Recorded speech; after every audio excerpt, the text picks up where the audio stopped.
H-Town, what's up? You know what time it is. It's time for the best 120 minutes of your day. The Chop Shop, the nation's #1 urban sports talk show, and also the best 120 minutes of your day. Yours truly, Robert Hatter, alongside Jim Hicks, sometimes Chris Walker, coming to you live from Houston, Texas, but we're broadcasting all over the world via Facebook Live and YouTube Live. I just saw some stuff on the screen that kind of started. Mindy talking about Paxson watching this joke of a trial. Why are you watching, Mindy? Why? What you go? What? Do we like jokes? I guess we like jokes. Why you watch that mess? But you know, I saw that.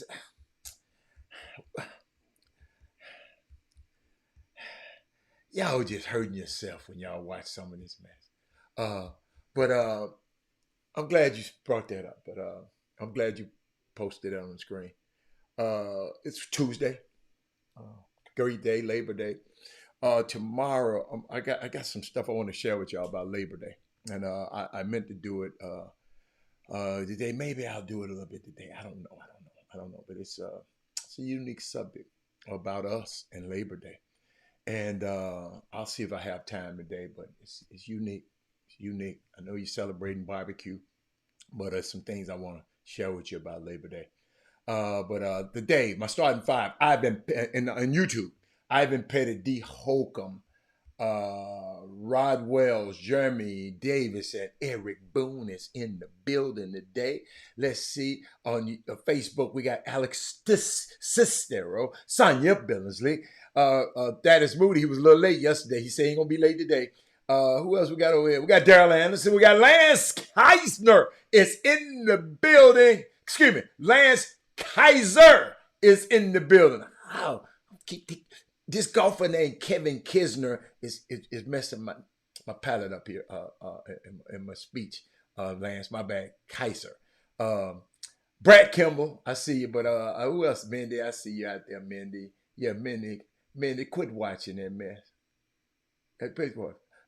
Don't. You remember I told you protecting your energy is not a crime. Y'all, it's some places that I didn't go this weekend because I wanted to protect my energy. Robert, why didn't you come? I wanted to protect myself. What's up, everybody? David Garrett, what's up, man? Y'all know it's about to be on. I'm just telling you, you might as well share the show. Text, tag, and tell somebody about the show. Call the last 5 people that text you and ask you for some money, ask you for something. Tell them they need to talk to the Chop Shop. Check out the Chop Shop today. Y'all see my tiger behind me? That's a Memphis Tiger / TSU Tiger behind me. Yes, I'm still behind TSU. Yes, I'm still with Andrew Body. Yes, don't be calling me talking about my team just because they lost one game to Old Prairie View. I mean, anybody can win that game. We should have won, though. Alex said he headed to Memphis this weekend. That's good. Let's see where I want to go, y'all. Let me start here. Let me start here a little bit. The USA, I heard y'all when I wasn't on the show the other day, y'all was talking about the USA team. They heard y'all talking that smack about them. They heard y'all talking about that stuff. They just beat some breaks off of Italy. Y'all, what's up with my number 3? Robert Young, you was in the building, I think. Hatter, you and Hicks doing the NFL picks this year? Hell, man, I'm not doing no damn picks with Jimmy. Jimmy quit on me. I'm not doing no picks. You do the picks with yourself. Rod Wells, you find somebody else to do the picks with. When I was beating him, he quit. So I ain't doing no picks no more. Y'all do the picks with go pick y'all. I'll pick 2 of y'all to do the picks on Thursday. All right, maybe y'all won't quit. Yeah, and it wasn't really nothing anyway. He pick a person. He pick a play. He pick a team. It wasn't that big of a deal to me. No way. But no, Rod Wells. Rod Wells, you pick somebody else that you want to pick. Since you love to pick so much, you find somebody on the feed that you want to pick against this year, and y'all just pick. And then we'll talk about y'all picks. I'll talk about them, but I just ain't gonna waste that time picking them picks no more like that and like that. I'm not doing. Okay, I got better things to do. I know the football, but the USA. I was thinking about the USA basketball. The last 2 games, they had given up 40 offensive rebounds. Somebody gonna call me. I think Chris Walker to my man USA. I said, dude, if you don't rebound, you don't win. Young people in high school, if you don't rebound, you're gonna lose. And I want somebody. I need to find somebody to help me with what's going on with Puma. I saw some stuff today. I got it. I think I wrote it down somewhere. There's going to be a new 4th, I guess, shoe circuit next spring. Puma is jumping into the grassroots basketball. I don't understand it. Great tennis match tonight. Absolutely. A great tennis match tonight. What is that? Ben Shelton and Tiafo. They play tonight at 7 o'clock. Jimmy said last night at 7 o'clock, I take all that mess for nothing. I should have looked it for myself. But to all you grassroots people, Puma is set to enter the grassroots basketball. They're jumping into grassroots basketball fray. I don't have too many details on it. I got a little bit. We'll talk about it. How about those Astros? Yes, the Astros. Y'all got to understand. I really don't. Y'all got to understand. I'm going to tell y'all secret. I don't like baseball. I like players. Coco Golf is playing right now on another state. I don't like baseball that much. I just don't. I really don't. But I talk about it. But I just be wanting to let y'all know I don't really like no baseball. So, but if y'all bring it up like somebody just bring you, where the Astros? Let me see what the hell the Astros did. Hold on. See how I do? Yeah. See how I do, y'all? The Astros, they won last night. Let me see. They won last night. And I guess that clinched. Yeah, they beat them 13. Beat the Rangers 13. That's Jimmy. Let's talk about this shit. If Jimmy come on, we'll talk about that mess later. I don't care about no damn Astro. I just don't. Now, I like the Texans a little bit because I like football. But back to Puma. We'll talk about them later. What are your expectations for the Texans? Y'all, they got a game coming up this weekend against Baltimore. See, I don't even know where they playing at, y'all. Where they playing at? Yeah, Benny, go Astros. Listen, go Astros, but I don't like baseball. Y'all can't get me in. I'm talking about going to no damn baseball. Let's see what they playing Baltimore. Houston going to Baltimore and play this. They going to Baltimore. That's an easy flight too, y'all. Straight to B. Look, you can tell them airline people, BWI. Everybody don't know BWI mean. But you know what, though? I want the Texans to win. I like Lamar Jackson, but I want the Texans to win. I like C.J. Stroud. Hell of a story. Great story in the Houston Chronicle about him. Y'all need to go check it out. I think I mentioned the story about him a little bit. But what do y'all think about him? The Texans going to lose? Okay. I'm telling you, I'm excited about the Texans. You gotta understand, the Astros done won, man. They done won before. I like Dusty. I like the new GM. I like him. But yeah. How do your nephew Tatis Jr. will be in Houston this weekend? What? I take it back. I'm watching a baseball game this weekend. Hold on. Stop it. Stop the presses. Hold on. The man just told me Tatis is going to be in Houston this weekend. Hold up, y'all. Hold up. Why he do me like that? Why that man do me like that? What day? What day? Wait a minute. Hold up. Fernando Tatis, y'all. If y'all ever see him play, Houston playing what day? Oh, they start Friday. So let me see who they play Thursday. So they start Friday. Friday, y'all know where I'll be. If you want to find me, they play Friday. Saturday ain't gonna play Astros Friday. Let's see. Can I get some Saturday action in there? Hold on, y'all. Hold on. Let me call my people now. Oh, they playing Saturday too? Hold on. Let's see. I can't go no. I can't do 3 days. Guess what? See, I don't keep up, Mindy. I just said I don't like baseball. I just said it. But if Tatis coming to town, oh, Bessel. Oh, man, I'm going to be up in there like this here. Yeah, y'all don't understand, man. I like players. I keep telling y'all, I'm not caught up in teams. Y'all be caught up in these teams. I like players. Because if my players leave that team, forget that team. Do y'all know I haven't thought about the New England Patriots since Tom Brady and Ty Law left? Guess what? Y'all remember I used to talk about Tampa Bay Buccaneers. I used to like them. Y'all ain't hear me talk about they got Baker Mayfield quarterback in the team. Hell no. I keep trying to get y'all to understand, Mindy.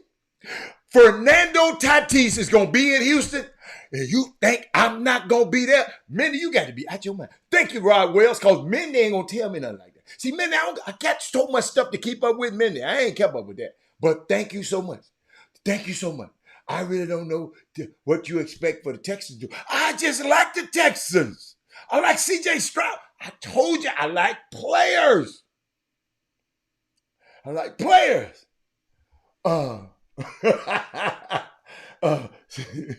Die Hard Houston Tech.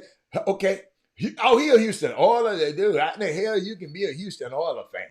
They run up out of here on you. You still follow them? Go follow them to Tennessee. 0-1 defense would play well. 0-1. The defense will play, but it's tough to win with a rookie quarterback. Okay. I know it, Mindy. I know it. I love you, though. What's up there, El Ray? What you think about the Texans, man?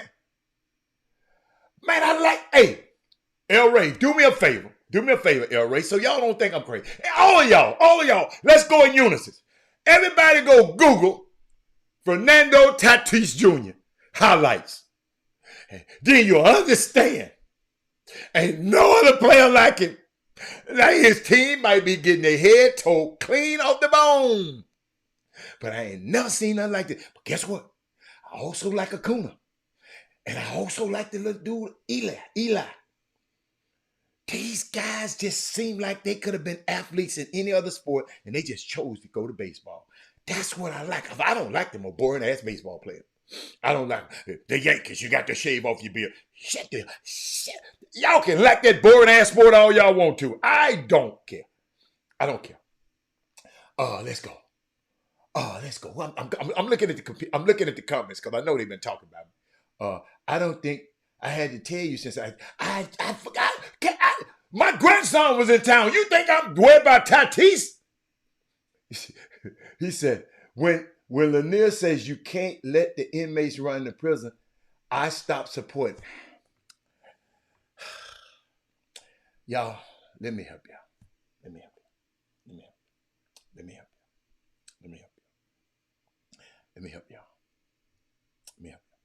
me help y'all with something. See, people are misinformed.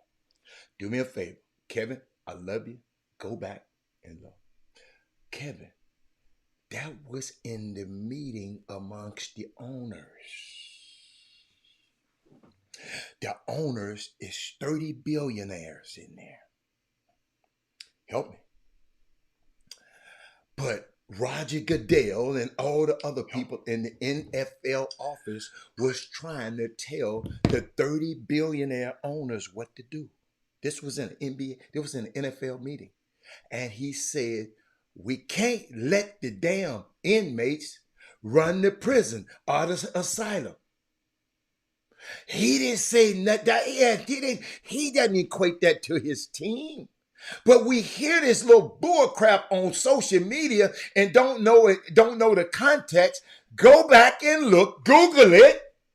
They were in the owners' meetings. And Kevin, even if he did say it, I'm not going to let them players run my team. You ain't going to let nobody run your business. Minnie definitely ain't going to let nobody run her business. Sonya, oh my God. How you think he going to let somebody run his damn business? He the one paid all that money for them. See, y'all sometimes got to think like maybe being a guy that's in ownership, maybe I think a little bit different. Don't get mad at the man for saying, we the owners, how the hell Roger Goodell running us? He was talking about Roger Goodell in the NFL office trying to tell trying to tell us 30 owners what to do.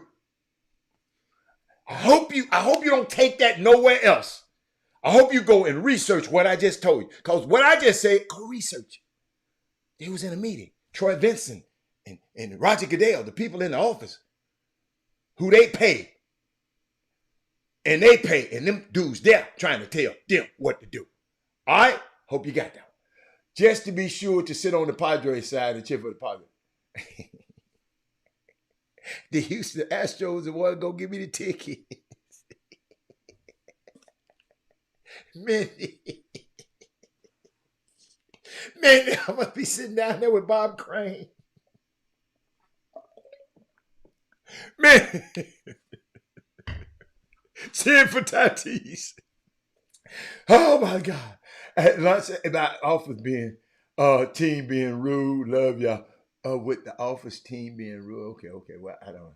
So you didn't like anyone on the Astros player, and Dusty isn't a player. I like the Astros players, but I'm not. Minnie, do me a favor, Minnie. Help me out. Because she's still, y'all watch this. I watch this. Minnie, do me a favor. Go get me a videotape of an Astro that plays the way that Tatis play. Or even Mookie Betts. That's my other little nephew. Then I got the chip for Chaz McCormick. Altuve. Jordan Alvarez. Mindy, they just ain't sexy enough for me. You know how they talk about Chris McDermott. The coach is talking. Robert, he's productive, but he just ain't sexy enough for me. Mindy, had a great. Hold up. How about them Cowboys? Yeah, you know what? I don't know what to say. I ain't gonna lie. Don't tell nobody I said this, but I feel sorry for the Cowboys. Not for Jerry Jones, because Jerry Jones got it going on. But them kids ain't gonna ever. El Ray, that's El Ray. El Ray. Thank you, El Ray. Had it this weekend, I had the pleasure of visiting Mimi's. That was you, Nicholas, man. I've been looking for you, man. Man, El Ray, Nicholas Best, man. I've been looking for you. Cause I said, well, what the name? And then couldn't nobody tell me. Man, thank you for going to Cleopatra's and Mimi's restaurant this weekend, man. They say you had a great group. Mimi sung to y'all, man. I love those people out there. one of the greatest partnerships that Chop Shop has ever had. Shout out to Charles Foreman, his wife Mimi. Shout out to Lance Kaiser. Kaiser. See, I did it again, Lance. Lance Kaiser. Let me tell y'all something, man. Nicholas, thank you, man. Thank you. Nicholas, man, I'm trying to work on some things, Nicholas, about doing Monday Night Football there. So I'm trying to work out some logistical stuff, and it's still in the works, but it's just a great place to come watch a game, a Monday Night Football. It's just the atmosphere is crazy. It's just bananas. But man, you have made my day. You made my day, Doc. Let's see what you know. I know about time. Man, I ain't talking about you. I just said go find me. See, she's still talking, y'all. She's still talking. So y'all don't think I'm talking to myself. I'm going through the comments. I haven't even got through my monologue yet. But you know I know about Tatis. I didn't say you watch. I said, if you wonder why I wanted to see Tatis, go Google it. Go look at all your Astros players and tell me if anybody that resemble this guy, and just let me know. All right. Okay, let's go. He should have used a better selection of, no, he used the right selection of words. Hey, I would have used the same words, Kevin, I ain't no billionaire. And I would use, if somebody come in my office that I employ trying to tell me what to do, Kevin, because I think you're still on that one, I'll say, man, if you don't get the hell out of here, I'm not going to let you, the inmates, run this prison or the inmate run the asylum. I'm not going to let it do it. It was just a metaphor. Well, maybe he could have said metaphorically speaking. Nicholas got his shrimp. Nicholas, tell my people about the shrimp right now, man. Tell my people about the Chop Shop shrimp at Mimi's and Cleopatra's. Please. He said, shout out to the shrimp. I think, you know what? I just love y'all. That Mindy and that Kevin Lyles and gave me 23 minutes of something to talk about. Thank y'all so much. I love y'all. I love y'all so much. Rooting for Coco. Yeah, Coco playing right now. We rooting for her. How's she doing over there? Because y'all know I'm doing the show. I ain't got time to be looking up and watching it. I'm trying to do a show. But where am a basketball? Somebody called Doug to chat and show somebody. Chad Grove. There you go. Chad Grove. What's up with Puma in this basketball? Just hold on a minute. She advanced already? No, she playing right now, El Ray. She just started playing. She done beat the girl already. El Ray, hold on. See, El Ray, I don't think you. They playing right now, El Ray. Oh, damn, she beat her that quick. Wow. It just came on. Okay, all right. Short work. I'm sorry. Wow. Hey, that's cool. You know, in golf, you see that? You know what they call that? No, we call that a donut.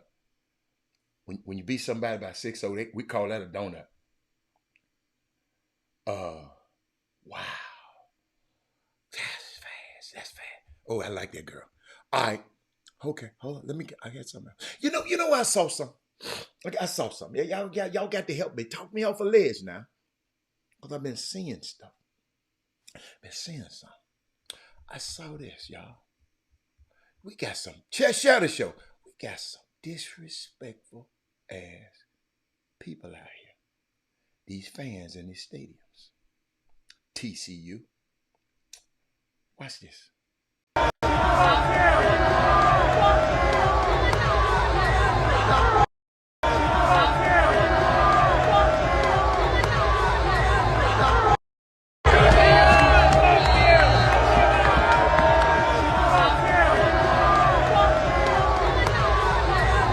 Did you hear them fans telling a grown-ass man, F you? They did the same thing at Alabama State last year. These some disrespectful ass people that come. Man, I ain't nowhere in the world I'm gonna come to somebody's game.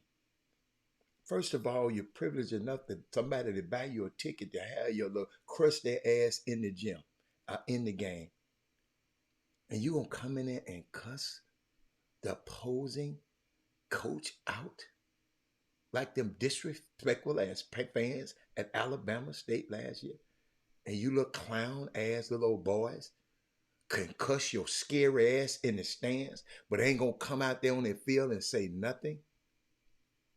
I am getting so tired of these disrespectful ass fans who think they pay a couple of dollars and come to the game and can call these black athletes and these coaches anything they want to.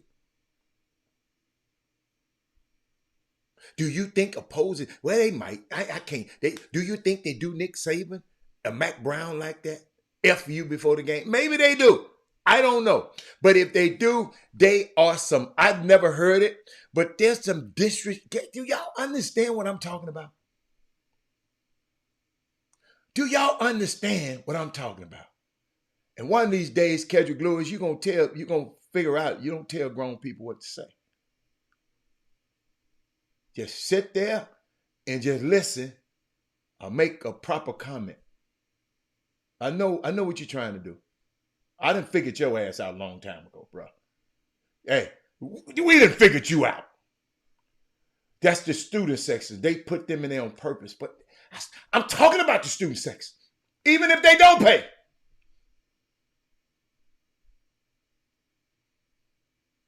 What makes you come out there and say that? What makes you get up in the morning? You can boo, but F you.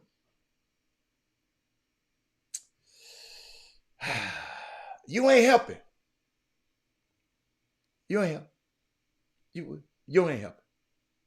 Yeah, you ain't helping.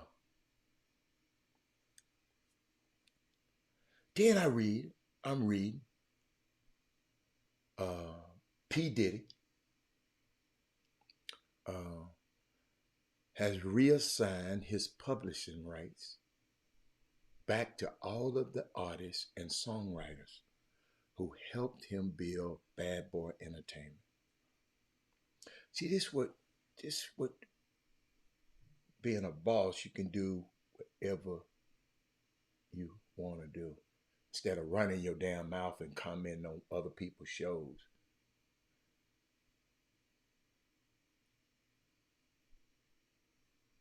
Most record companies, I don't know no record company in history, owner, has done this. If you ever find one, then let me know. I don't know if y'all heard this. I'm going to repeat it again. Because I know it's far-fetched for some of y'all, because y'all ain't going to give a cripple crab a crutch. But Diddy has reassigned his publishing rights back to all of the artists and songwriters who helped him build Bad Boy Entertainment. Maze, Faith Evans, Deluxe, 112, and the estate of the notorious B.I.G. have already signed agreements to regain those rights.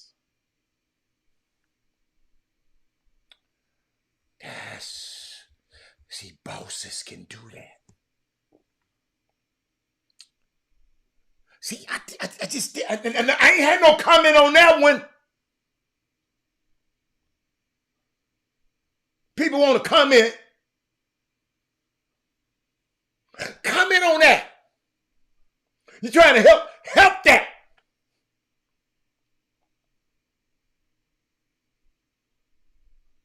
Think of y'all.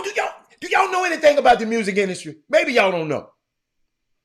They bleed these artists. Just bleed them. Take all their publics. They give them a lot of upfront money and say, hey, you're going to get this money. Then they spend that money. And then these people don't have no money. And now this man is putting that publishing back in their hands. So every time they play them songs, they paying those people instead of him. He did not have to do that.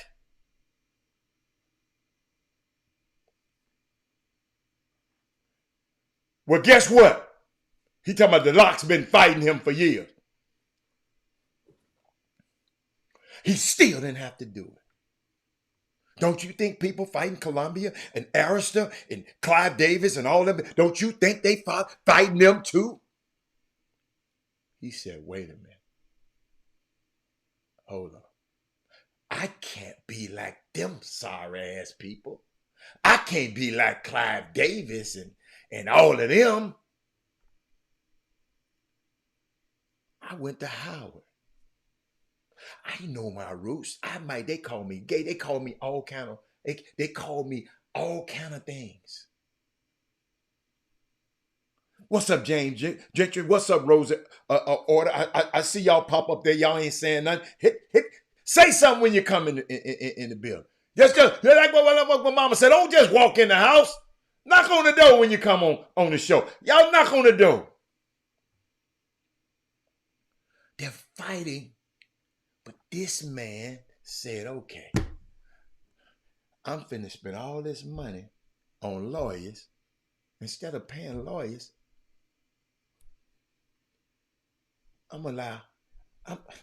y'all get your money. What's up, Anson Fowler? Hey, Rose. Let me know you in there. Let me know. I like to know what my people in there. And then I saw this. Y'all, I'm just going through stuff I saw. First, the luxury retail chain of Neiman Marcus, right, is struggling with low sales and looking for a buyer. Listen to how important our culture and us is. They're not going to come in here because it's too, boy, this Tyrone Caldwell, man, you're a man after my own heart. I know Tyrone. I'm smart enough to know that we like mess. And I'm going to tell you why shortly. I'm going to show y'all that if it's mess, we going to watch it. If it's mess, we going to watch it. They like it. If it's some low content, some of no value, I told y'all somebody has came in and switched the price tags on what's important in life. We value stuff that of no value, and we devalue stuff of value. The basketball community, I'm watching stuff that happened just a couple of days ago. I'm sitting there watching something. I had to call somebody and say, man, if it's me or what? Because I just want to see. Hey, y'all, push the thumbs up button. If you're on YouTube, push the thumbs up button, please. Just hit the thumbs up button. Just hit it. If you on a Facebook, just share the show. It's the only thing we ask you for. All right. But check this out. The luxury retail chain, Neiman Marcus, is struggling with low sales and looking for a buyer just 1 year after its CEO said he didn't want broke people shopping in his store.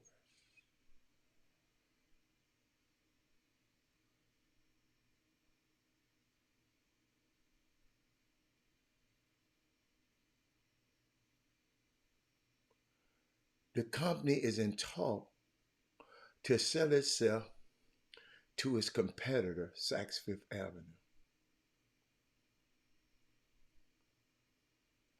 Let me repeat that. I'm going to repeat that one. Yes, we won't talk about the little Dabo with his right man. That's another one that y'all sending y'all kids. I want my baby to go to Clemson to play for Dabo.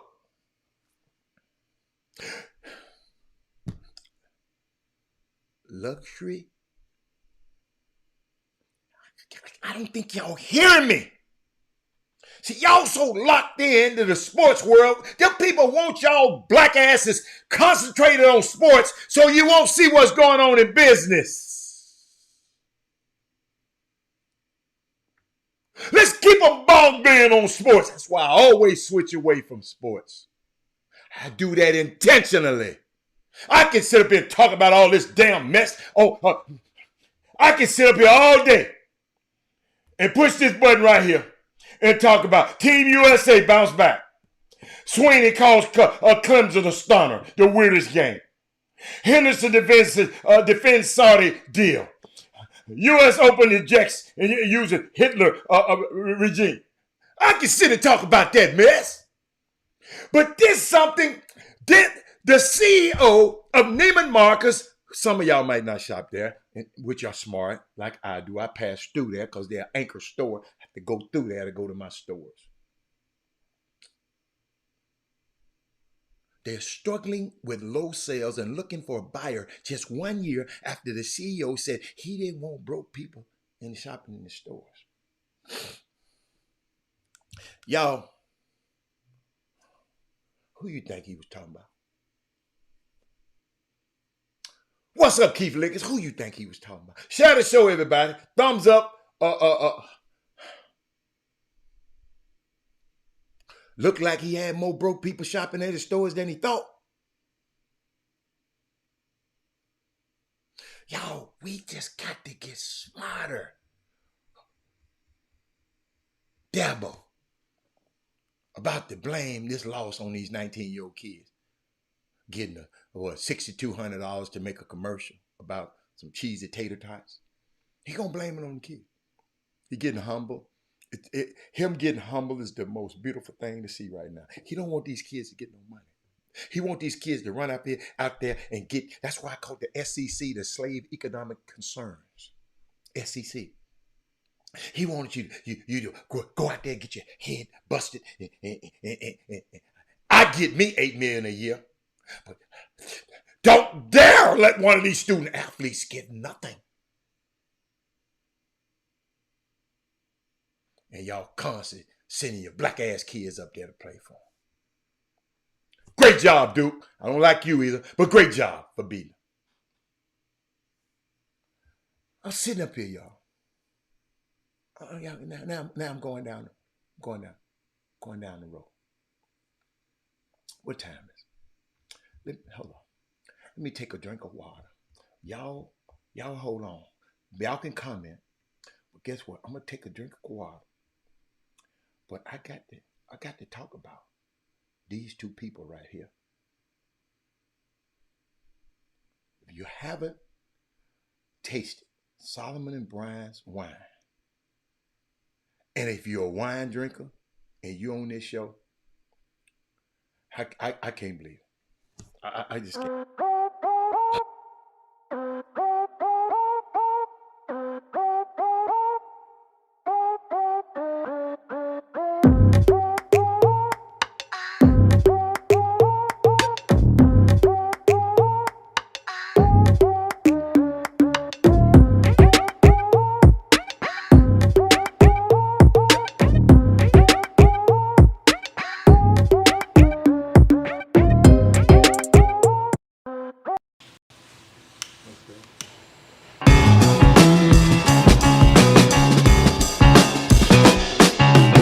Someone had a birthday party at our restaurant next door, Mimi's New Orleans Cafe. They asked if they could smoke cigars on the patio.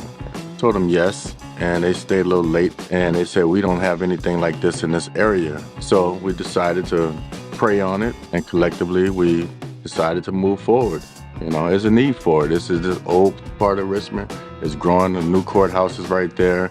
The sheriffs come here. We get their full support. They just had a function here a couple weeks ago, and we get everybody's support, and we're just going to continue to grow with the community.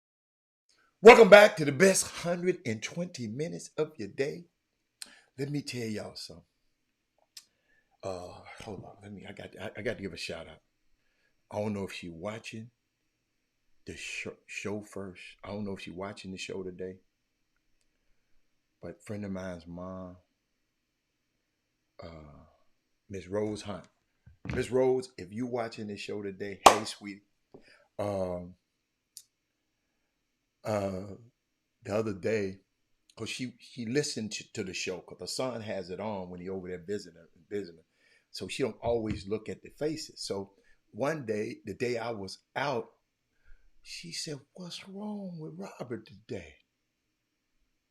He's kind of soft-spoken today. He's subdued today. What's wrong with him?" She ain't seen the face. She ain't seen the face. It was Jimmy. Me and Jimmy got different tones. And then yesterday, she got the show. She saw the show yesterday. She said, "My boy Roberts is back." It's just, I just love. Shout out to you, Miss Hunt. Thank you for watching the show. Thank you, uh, uh, uh, uh, for being an elder and being a person we can draw information from. I appreciate you. We love you. Keep watching the show. It just amazed me. Yes. Oh, thank you, thank you, thank you, thank you. Solomon and Bryant's wine is now available at Cleopatra's right now. See how this stuff happens when you deal and mess around with the chop shop. It's available there when you go out there. Y'all see what happens? You see how you put these people together. This is what this is about, Kedrick Lewis. I love it. But where was I? Thank you, Lance. But where was I? Share the show now, because I got something for you.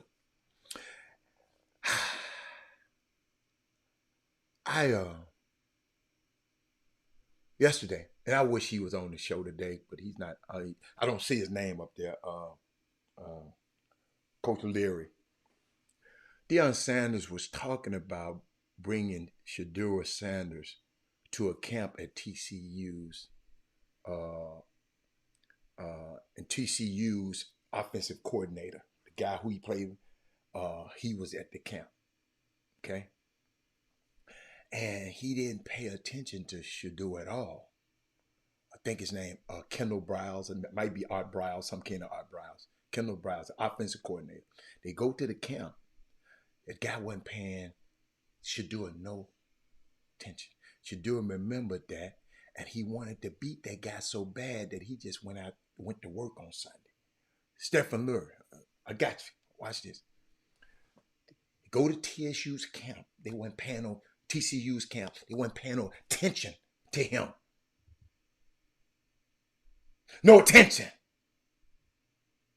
Coach Prime tells this guy that Shedeur had extra motivation against TCU because he was ignored by TCU's offensive coordinator at a camp in high school.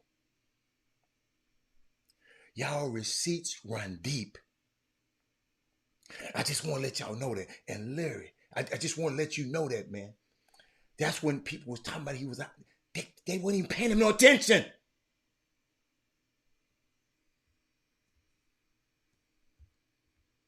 Check this out.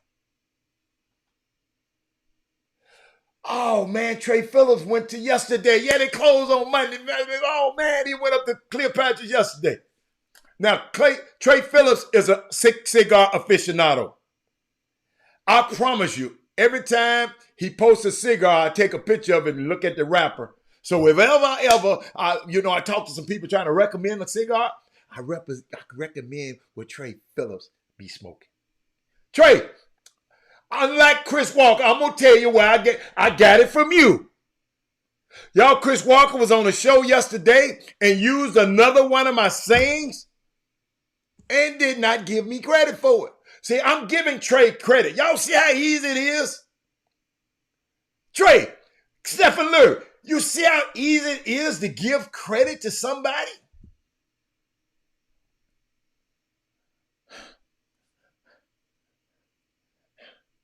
I love it. Now, back to what I was saying. Yo, hold up. And I got to go here. No, it wasn't a Cohiba. Cohiba, man, that's, Lance, explain to him about Cohiba. I learned something about Cohiba, but I want Lance to explain to y'all about Cohibas. I don't really see real cigar smokers smoking Cohibas. That's you young people that, Cohiba, don't know nothing about no cigars. But every time, Lance ain't never mentioned, Robert, I got some Cohibas in here. I ain't never seen one of Trey rappers with a Cohiba on it. And Trey, I always, you said something about the cigar. I tell my people, hey, also, this is what he said about the cigar. But Barry, talk to me, Barry. Lance, explain to them, Cohiba is just something that don't be, it's not the best cigar. Okay, I learned that a long time ago. I ain't gonna tell y'all no lie. Listen to me. Listen to me. But I went and hung out with some people. I ain't gonna tell you who they are. All of them smoke cigars here. Yeah, y'all know they smoke. I'm hanging out with them, playing golf with them. I done bought the cigar. I done got a humidor, a cigar smoke room in my house, and everything. Got all that. And then I go to the airport one time. When they was really, it was back when they was really. I'm gonna show you how long ago it was. It was, they were certain things you couldn't carry on the plane. And I had bought this expensive ass lighter, and they talking about I couldn't carry it on the plane, and my luggage was already up under there. So I had to go and ship it, get somebody to mail it to me. I said, man, I ain't smoking another cigar again in my damn life. Cause then I went home and asked myself, who am I doing this for? I don't like it, but that's me. But I love to be around people who doing it. Y'all can smoke. I got a partner of mine, I ain't gonna call his name. He'll say it if he on the feed. He smoked every time we on the golf course, he's smoking. And get what he gave me? He gave me a little clip that I clip on the edge of my golf cart, and I can hold my cigar. Y'all know it's brand new. But just a big name cigar, and okay, unless it's a Cuban. That's it. It's got to be Cuban. That's right. That's right. They're getting them from Mexico and think they're Cuban. Thank you, man. See, I just sit back. I got pros on here today. I got cigar aficionados on here today. Kendrick, I ain't got to talk. But Kendrick, you know what I thought about? I went back. They was telling me, you know what I didn't do yesterday? Let me tell y'all something. And I got to share with y'all this. I got to share this with you. Roughly 9 months ago, this Colorado University team that completed a 1-11 season by getting blown out. Listen to these numbers: 221 to 45 in November alone. This team that Dion took over, 221 to 45 in the month of November. And yesterday, some people submitted a top 25 ballot. A ballot for them. I think they probably at number 20.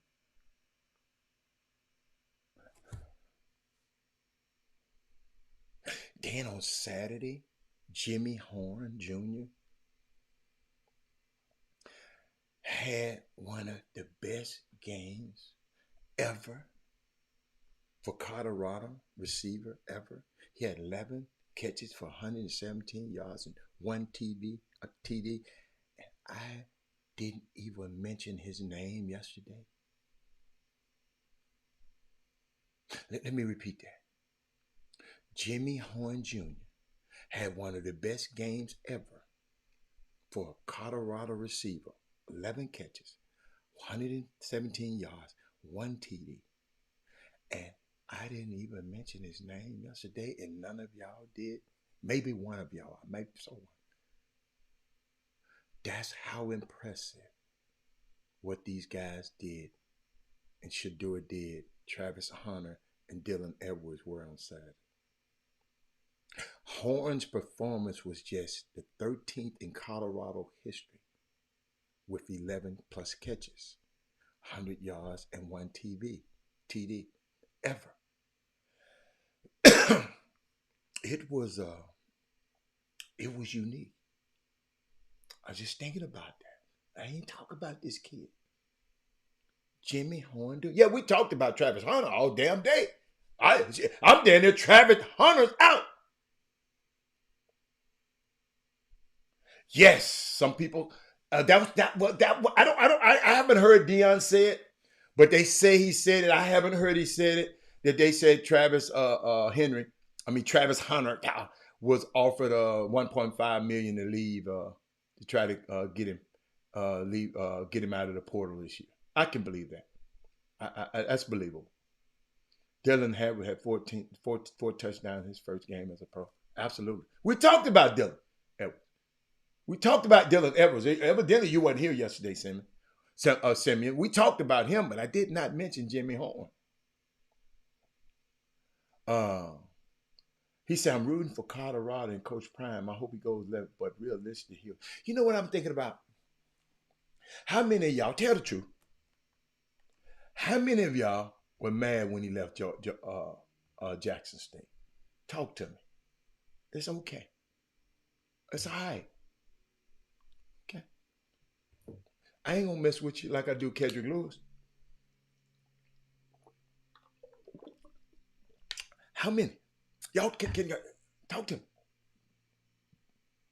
I'll wait. I'll play some music. Hold on. I'll play a little music. Watch me. I got some music. I got a little music. Hold on. I think I got some. Hold on. Let's see. How this sound?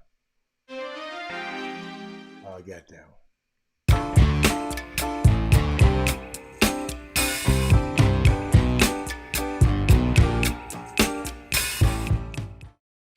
I said I would have left him also. Shadul had 400. Yeah, yes, absolutely, Mr. Garrett. You was mad. I was upset because I saw what a good thing it was doing. But now, what he doing now help HBCUs a little bit more.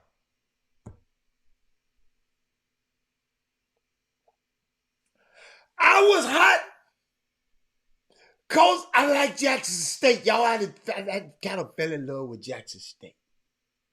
But then I said, what if it was me? And I had a son like Shador. And I had this opportunity. Because I got to think about my baby now.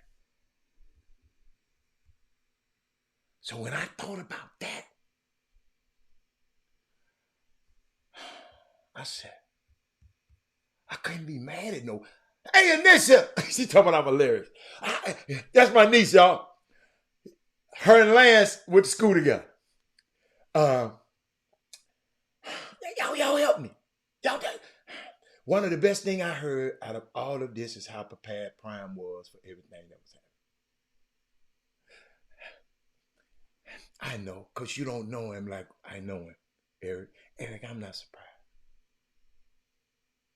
Eric, he said, I love what Prime is doing now. I see the big. Thank you. Answer. I promise you. Answer. I was hot. Everybody know but I had to defend Dion now. Y'all, I had to defend. But y'all know what though? I'm glad he at Colorado now.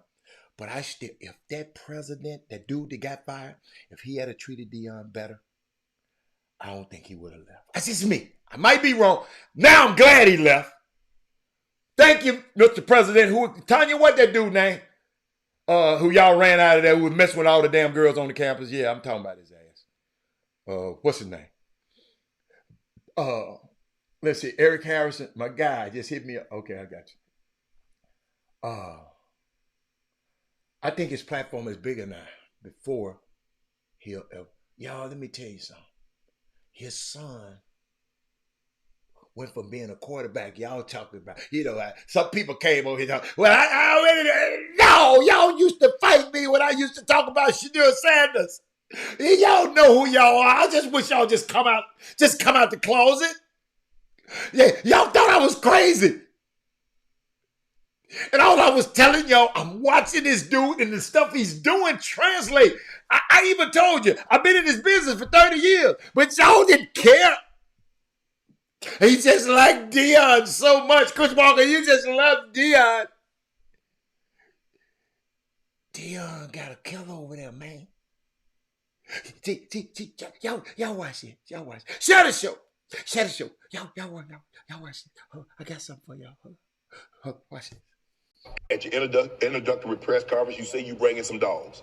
And you pointed to your son. At your introductory press conference, you say you bringing some dogs. And you pointed to your son and you say, well, there's your quarterback. Mm-hmm. And people are like, man, that's nepotism. His son ain't done nothing in Colorado. That ain't nepotism. That's real. You gotta go get a film and watch. Right. That's real. Did somebody at your introduction? That's all I was trying to tell him, Anisha. Y'all not watching this boy play. Y'all want to watch Alabama and all of them. I was watching Jackson State every single game. I watched Jackson State. And then I had the distinct honor to be on the field when they played TSU. And that was not one of his better games. And I said, who? This dude's a pro. A pro.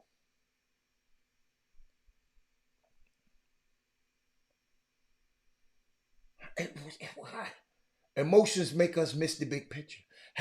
All I can say is Colorado versus TCRs, and Colorado was a 21-point underdog. Yeah. He said, I think we have some Mimi and I'm just, people was mad at me. Rod, you was there. As a Chop Shop, as a friend, had to be careful with secondhand smoke from cigar. Okay, that's all right. Hey, God got me. God got me. You got to understand what I love about Mimi's. Cleopatra's, Rod Wells. Guess what? Rod Wells. You can go in the safe free zone. You can go where he sells the cigars back there. It's smoke free. I can sit out there and watch the game, do whatever I want to do from back there. I got a smoke free zone when I come in. Glad you looked out for me. Thomas Hudson, that's the dude. Right there messing with the damn girls on campus and talking crazy to Dion. That's why he wanted to get the hell out of there. I'm talking about the X one, whoever the X one was. Hey. Kevin Freidman, quit all that damn Googling. This is alumni. We ain't talking about Southern right now. You quit Googling. Saban, he was a D1 quarterback all the time. Wait a minute, what you mean? I don't know what you're talking about. Saban ain't said that. The hell you talking about? Well, you said Saban said he was D1. No, don't go with that Saban stuff. Deion Sanders is about to change the recruiting. The recruits now parents, fans back in the day. Everybody was trying to. Man, Deion said he went to a recruit's house one time. The mom and the dad the dad and the mama went out back there and got their bandana and wrapped it around their head like Deion used to wear at Florida State. Coach Prime put us all HBUs. Yes, he did. Hey, Hatter, you said that he was a pro. Thank you, Jeremy. Jeremy, Jeremy, people was talking. Hey, Jeremy, they was talking to me crazy, man. And all I was saying is, man, I've been 30 years in this business watching quarterbacks. And the stuff that he was doing, man, it was like them. Wasn't his son going? No, his other son was already, Shiloh was at South Carolina. Shiloh, the safety. He gonna make somebody's team too. Shador and Hunter said in their interview, they don't believe us, but God did. Absolutely, them guys did. I love them kids, man. I mean, I saw them kids. Them kids was at Jackson, man. Shiloh car got broke into down at Jackson. His truck. Deion said, that's all right. Should park in a better place. We all right.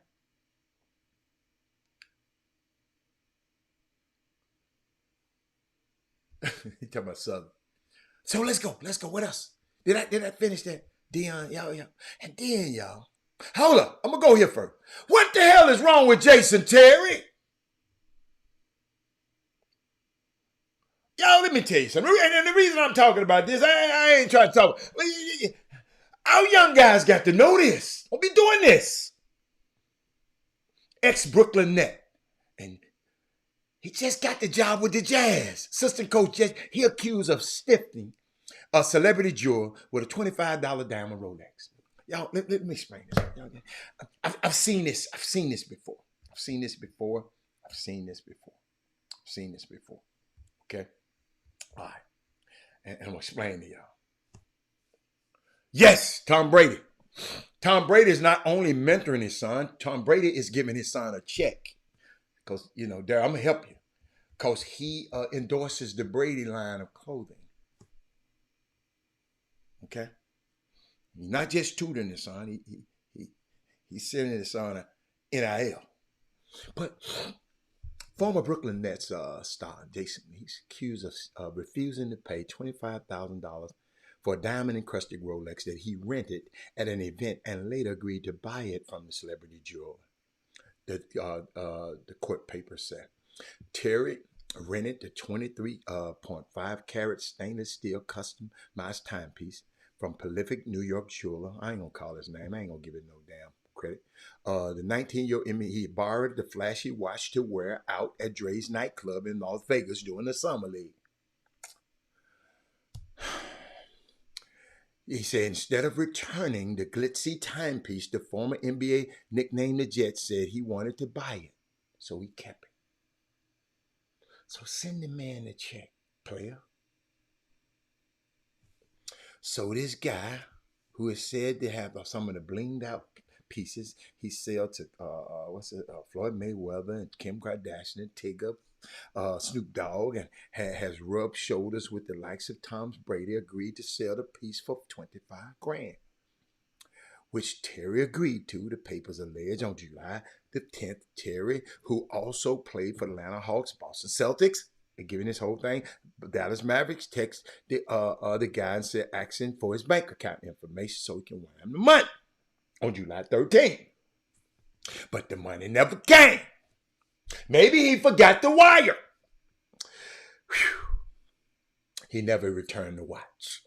So you're walking around with this man's watch.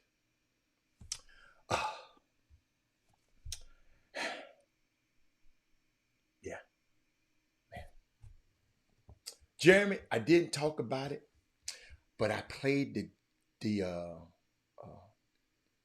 Jason Terry. Send that man that watch back. Send that man that bread. It's just that simple. Okay? But yesterday, I played this. Thank you, Jeremy. Yesterday, I played it prematurely. Watch this, y'all. Hey, let's go! Fuck, sit down! Let's go! Hey, let's go! Fuck, sit down!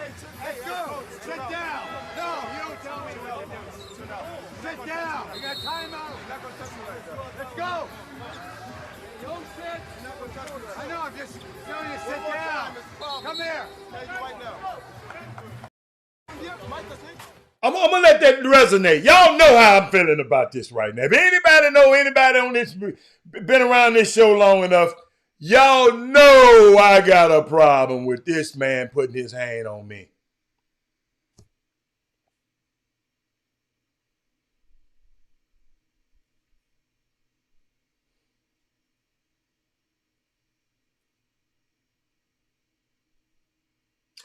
I want y'all to see that. It's Germany playing in the World Cup. And he pushing this man down. Put your gut. I'm talking to my player. I'm a point guard. I'm talking to the damn player. Timeout ain't nothing.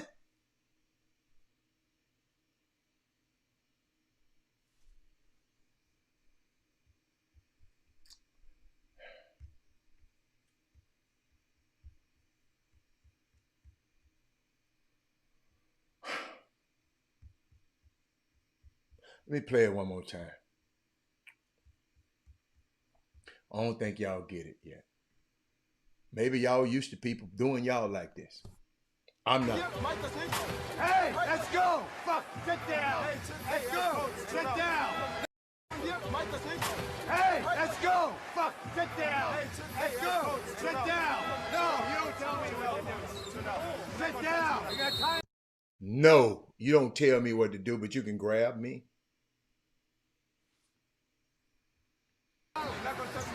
Let's go! Don't sit! I know, I'm just And I'm still ain't gonna sit down, Trick. Come here. Hey! I guess y'all used to that. Y'all used to white men just pushing on black players like that. Maybe y'all are. I ain't used to it. I just ain't used to it. Maybe it's okay with y'all. It just ain't okay with me. And I know it's okay because ain't nobody commenting about it.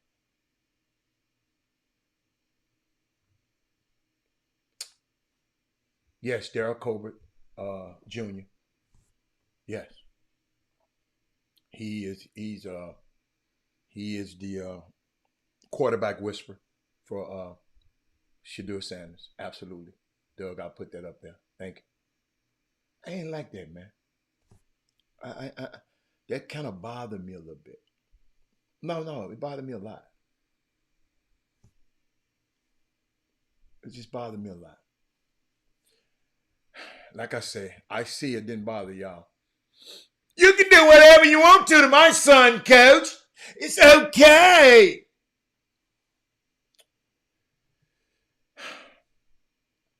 I'm going to switch subjects.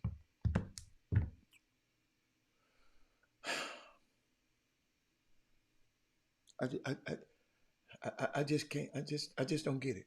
I just don't get it. Then I saw something yesterday. I had called somebody this morning. I ain't gonna call his name. He on the feed, but I ain't gonna call his name. And I just said, dude, I saw somebody tweet something out. And I saw somebody tweet something out. And let me be thorough. Because I don't like to kind of half do it. Because I be wanting y'all to I think that's it. Is this it? Oh! One of our announcers on TV said, I just watched the Gilbert Arenas show with Rich Paul, and that was the best interview I've seen this year. That was powerful.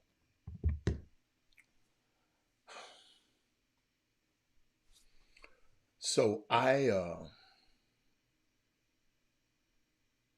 went and spent an hour listening to that bullshit crap.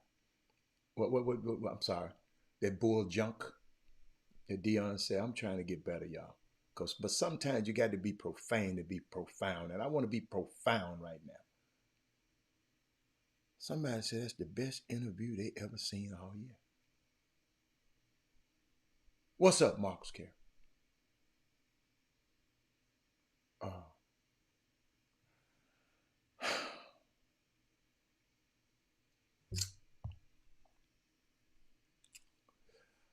I sit here and watch the video. The show for an hour. And it was one of the most terrible interviews I ever seen. And the most unpowerful.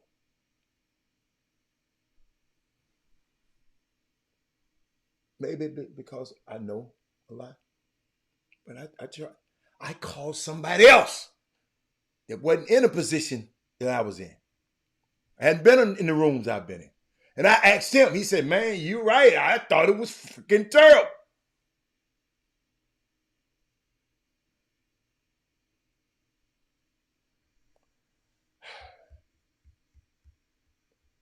Alpha Yo, this sports class you're in, I hope your students are listening.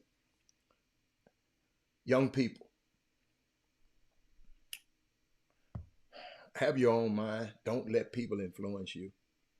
Because I see some people over here saying this was the best interview he's seen all year. What the hell he been watching?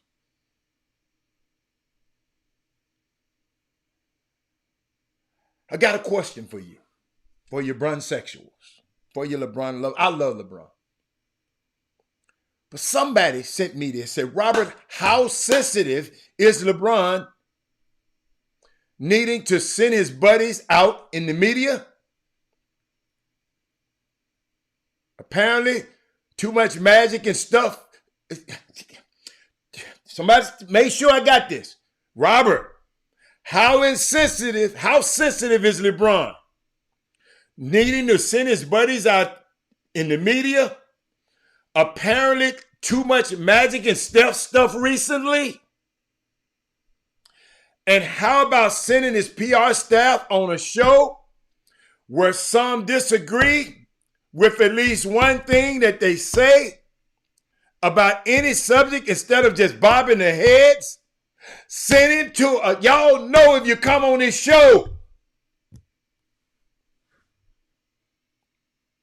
I am not for the yes man, y'all. A lot of people don't like that. Well, rather just let him talk. I'm not letting him spew that bullshit, crap, that bull junk. Interview Gilbert Arenas and Rich Paul. Go look at it. Y'all do me a favor and go spend. I don't really want. I wish I had that hour back in my life. Any show that got Rashad McCants on it got to be questioned. Just go look up his history. You know the man, look up. To know a man, look at his history. Not the story he's telling you. His story, look at his history, what his ass has actually done.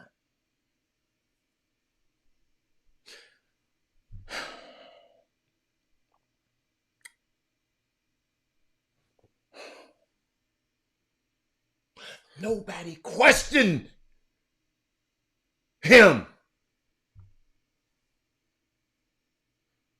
That's why I love when y'all question me on here. Y'all be, but when I get back at you and try to bring more out of you, Robert, you be on me. No, I'm trying to bring more out of you. If I say something about your comment, that means I want you to say something back. Duh.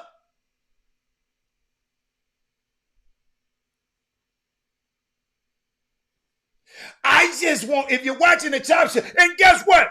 15,000 people were watching that bull crap last night. I said y'all value was not valuable. And what's valuable, you don't value.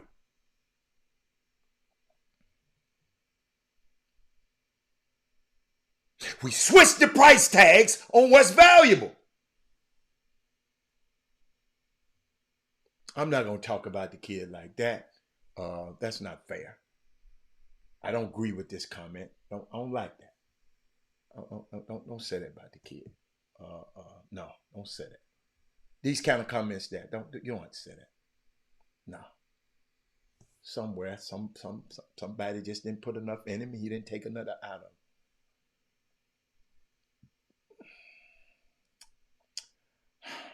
Y'all, 15,000 people was watching it. Shit live. Was watching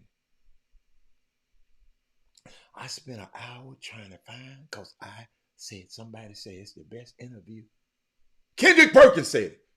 It was the best interview he ever seen in his life. All year. I'm talking about all year. I'll tell you. And it was powerful. Do me a favor. Come back tomorrow and tell me how powerful it is. I might have missed something. I just need somebody to tell me how powerful it was. Because maybe I missed something. Because I called somebody this morning that knows, and he said, no.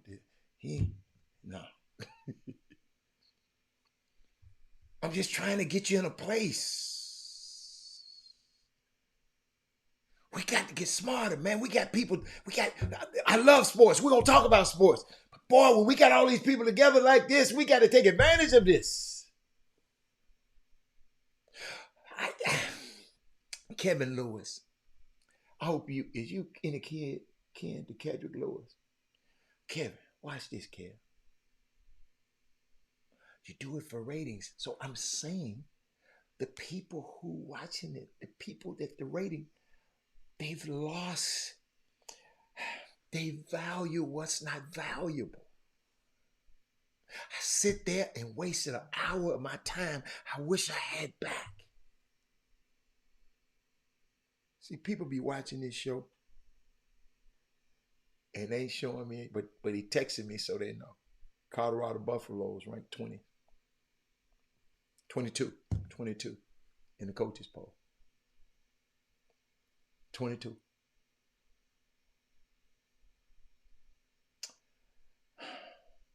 Trey, you saw it. He said Signs the more that he was trying to move pieces for him as an eight. Boy, that's my boy right there. See.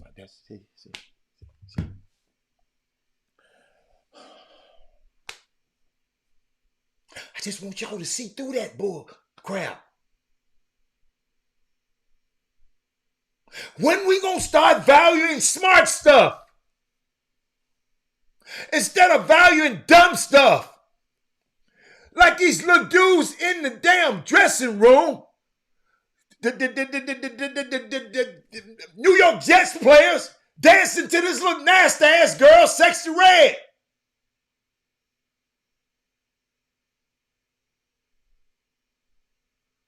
Then I can't play it, but they had some dudes in there shaking their butt to some other college game. The girl talking about her booty hole and brow, all that old nasty.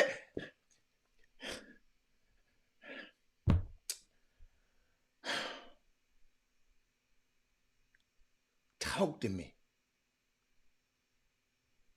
Where's these kids, man? Why are they valuing this? What happens? What happened to this?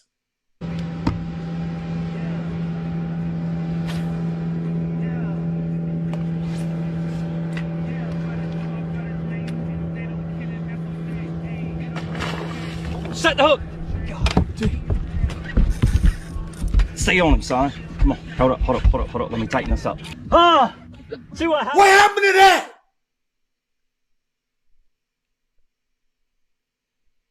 Yeah, I couldn't play it because they're playing her song. Dudes in the dressing room dancing to this girl. The New York Jets, they playing it at the New York Jets. I know Woody don't know that. What the...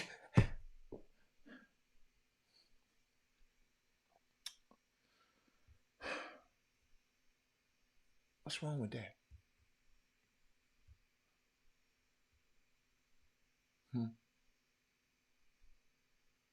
I'm just asking. I'm asking for a friend. What's wrong with that?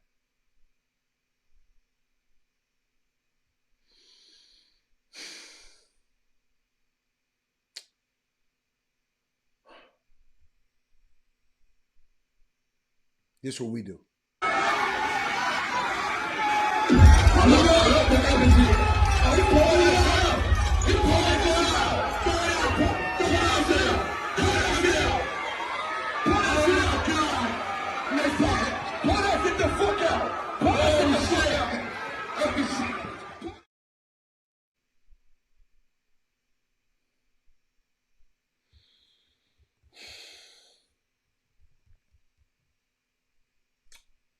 Think about this, y'all.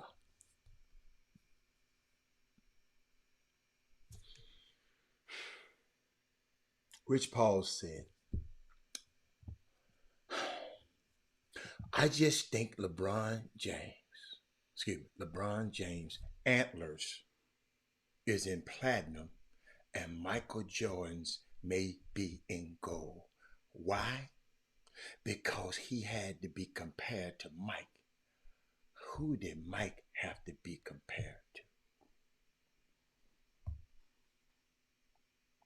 First of all, goats don't have antlers, they have horns. Number one, somebody should have corrected his ass right there. Because if he was on the Chop Shop, I'd have said, whoa, player, antlers. Not goats.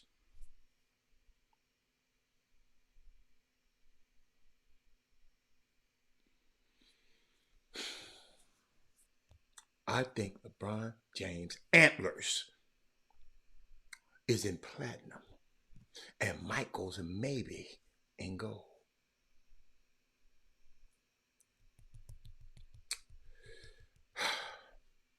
No, this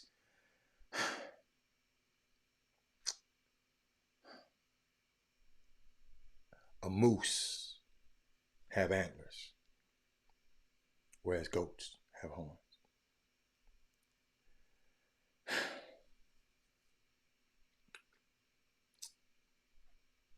Michael Jordan was compared to Magic, Bird, Isaiah, Dr. J, Elgin Baylor, David Thompson, superstars, winners, uber athlete players that came before him.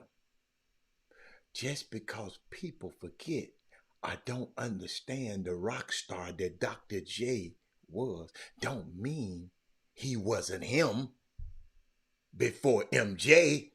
Dr. J was him. Thank you, Kevin K. Kevin, that's what I'm talking about. And this man talking about that's the best interview he ever heard all year. Yeah, that big cat in the background is TSU Tiger and Memphis Tiger. That ain't got nothing to do with nobody else.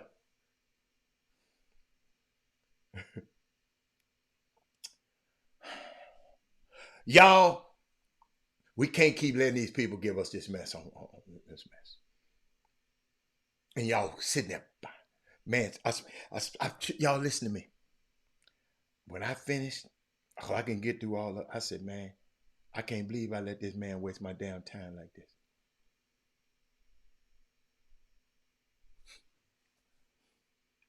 Hold up, y'all. Bird, Magic, Dr. J. I said, what is this dude even talking about?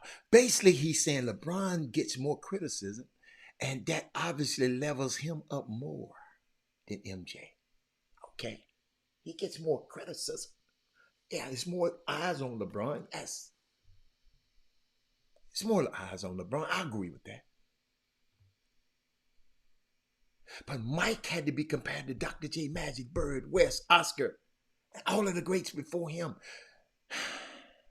Truly believe the number one aspect fans respect the most about Michael Jordan, aside from his title, was not continuing to discuss who's the best player of all time. He doesn't do it at all. None of his friends do it. He don't have his people even talk about it. Michael don't even do that. That's what I like about him best. He ain't going around saying he don't go. He ain't got his friends putting the GOAT mask on TV and talking about I'm GOAT Giants. He just is. That man said, I done sold that sorry ass team for $3 billion. I'm gone. He overseas right now, waiting on the Ryder Cup to get over there.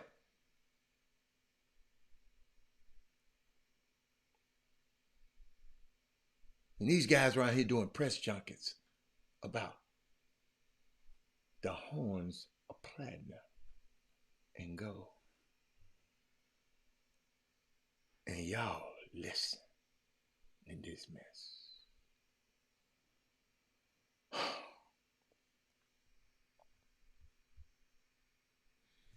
Then they bring up Steph Curry. Steph Curry hadn't played a game in the NBA basketball since May 12th. And people still can't stop talking about him.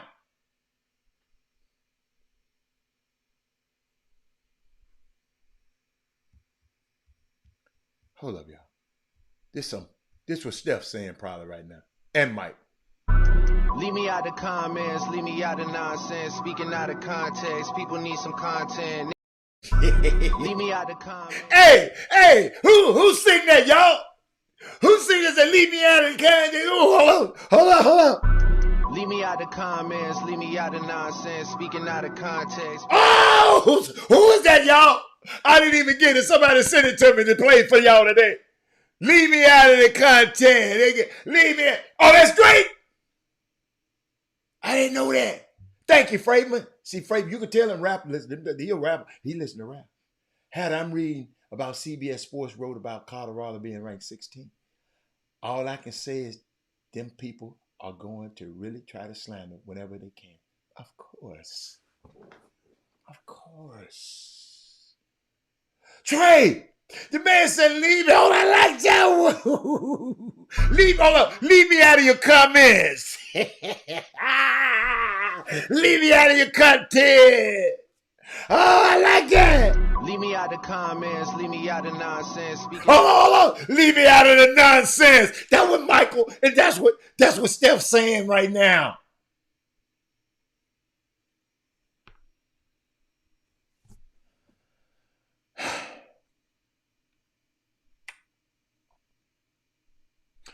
Do Clutch Sports see Steph as an enemy? They should, to me, they should see him as a great to uplift LeBron James. This is why I don't like, what's the boy, Draymond Green playing both sides. He's sucking off LeBron. He a bronzexual, but he played on Stephon's team. I don't like that. So he can affect Stephon's legacy because he got his head so fussed. Let me give me some water.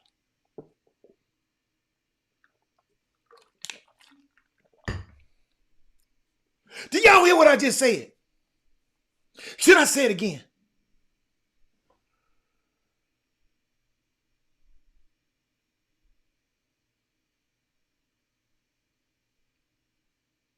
Bird and Magic was smarter. They joined each other to uplift the greatness of the game and never tore each other down. They didn't like each other. Thank you, Thaddeus Moody. I'm glad you were listening to me, Thaddeus Moody. Somebody was listening to me. I'm getting tired of saying this stuff and y'all ain't listening. That man said, leave me out of your comments. Leave me out of the nonsense. Oh, I love it. I love. Hold up, y'all. I got to hear that one time. Leave me out the comments, leave me out the nonsense. Speaking out of context, people need some. Speaking out of context, people need some content. That's what that was last night. Oh, they didn't. Hey, Jeremy, they didn't put it on there because you said some bad words. But I ain't gonna say it. Y'all got me. Y'all, you know, I just got to. Y'all, when people do this, cause this is media. And I sit here and try to make sure I give y'all the proper facts and everything. That's why I keep telling y'all, you know, there's nobody tell, Robert, it's just my opinion. I said, well, make sure your opinion are based, back with facts and not your feelings. And then I told you, I gave y'all I know y'all were using it last week. I told you, don't get your facts and your feelings mixed up. I said, y'all can tweet it and you can use it. Just give me the comment. Don't let Chris Walker hear it, because he'll go on CBS and say it and act like he just said it.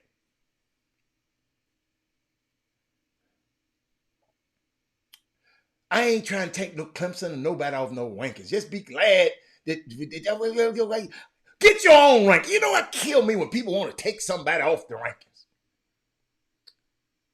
You ain't got no rankings. If you get you some rankings to take somebody off them.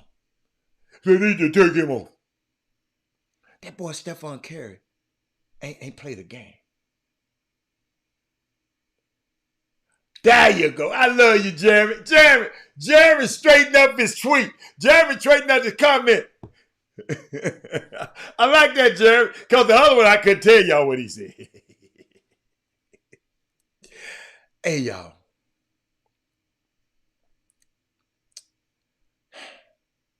I just be trying to bring stuff to y'all attention, man. I don't mean no harm. I promise y'all, I don't mean no harm. But somebody said this today, and I think I want to share it with y'all, because I don't know y'all. I don't know how we putting it in context. or what's going on. Oh, oh. He said Deion Sanders is writing a sports story. Check this out. That has never been written. Deion is making an argument for the greatest American sports story ever. We talk about Kareem Abdul-Jabbar, what he did to have the best basketball life. High school, he won championship. College, he won. Pro. Not the GOAT, just the greatest basketball life. That answer would probably be yes. He won everything. When he was a freshman in college, freshmen couldn't play. So guess what he did? The freshman played against the varsity and whooped him every time because of that dude. I'm trying to find something for y'all. I'm trying to find some. Let me make sure I can find it before I share it with y'all, because before I get off this show today, let me see what okay, hold I think that was it. Let me find it. I want to check it out before I give it to you.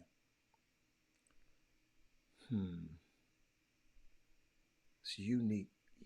I wanted to, stuff I wanted to share with you. I want to make sure I got it. I should have highlighted it, but might have been a little earlier than that one. I think that's it. I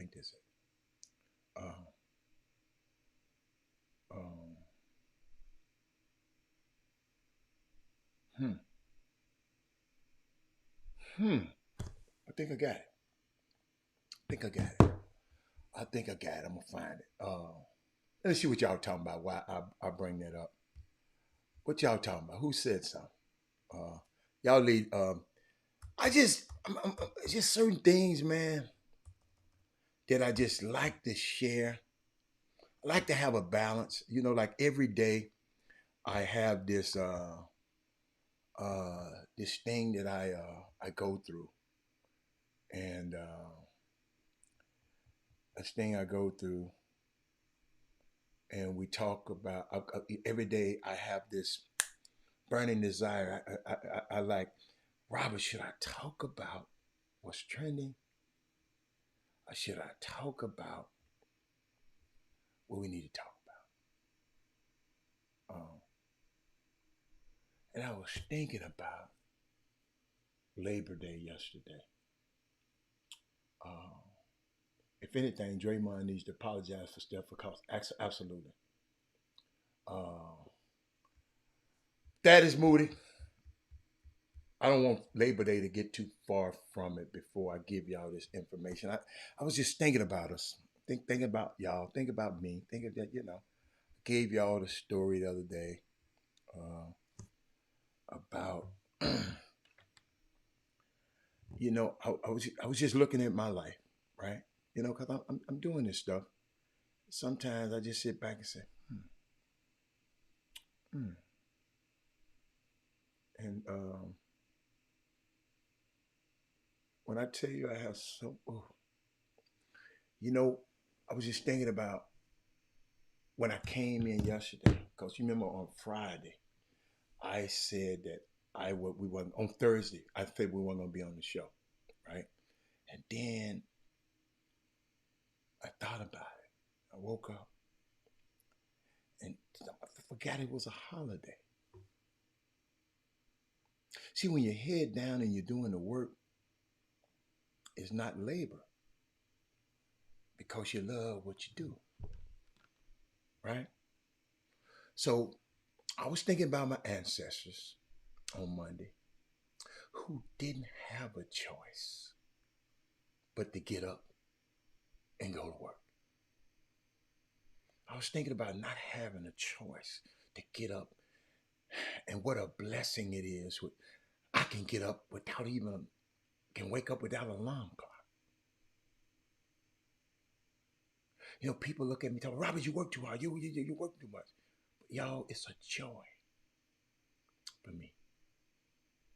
The things that I've been working on with this great team that I got, it gives me chills, man. And I hope y'all are working with a good team too. And the brilliance of this team that I have, it's a labor of love. My daughter's included on this team. This is what it's all about. Tears come to my eyes when I think about it, about how much gratitude there is to be in a space that I can imagine. Everybody in this space can imagine and make mistakes. I made a lot of mistakes, y'all, trying to figure out where we're going to go next with what we're trying to do. But my ancestors, I'm thinking about labor, though, didn't have a choice.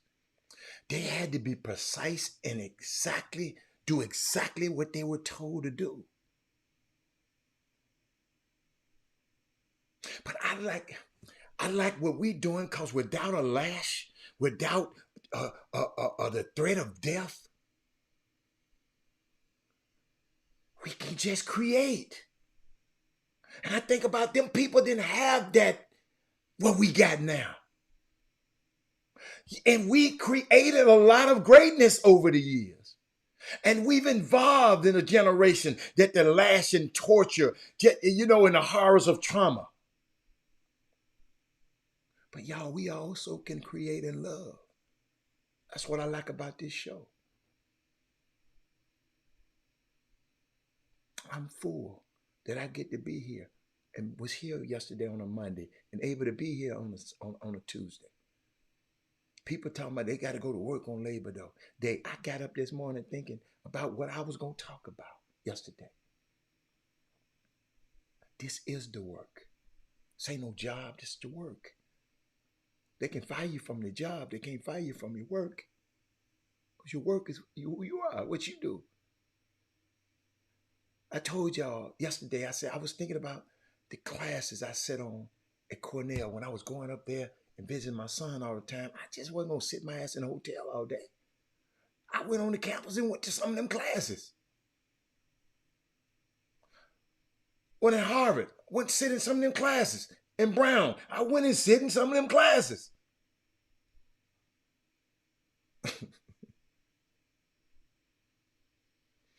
And I thought about it. I said, you can sit in somebody's class and not get credit, Kevin Freeman. Then I asked, what is credit anyway? I got the information. Y'all, the people that I work with in this group,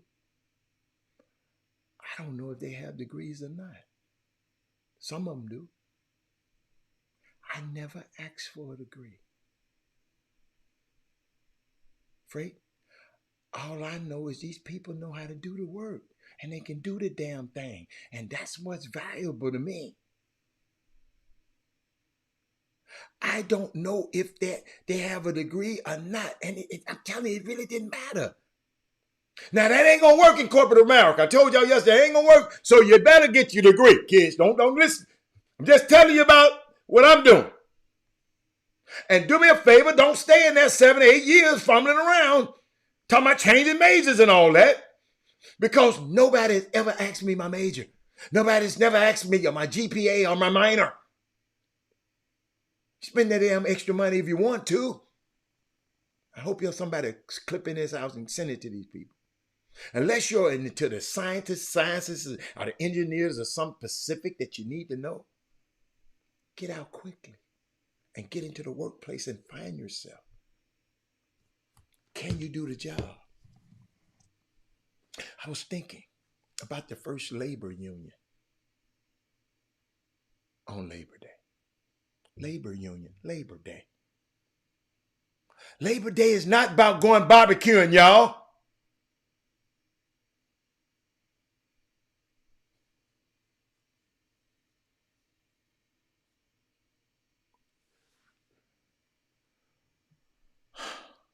But the first labor union uh, on Labor Day among black people was the sleeping car porters and chambermaids.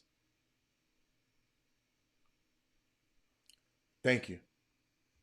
Thank you, Thaddeus Moody, because I'm getting ready to talk about those guys. Because black women were on these Pullman cars too.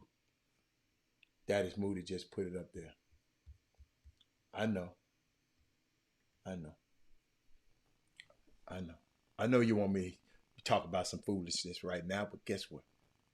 I ain't.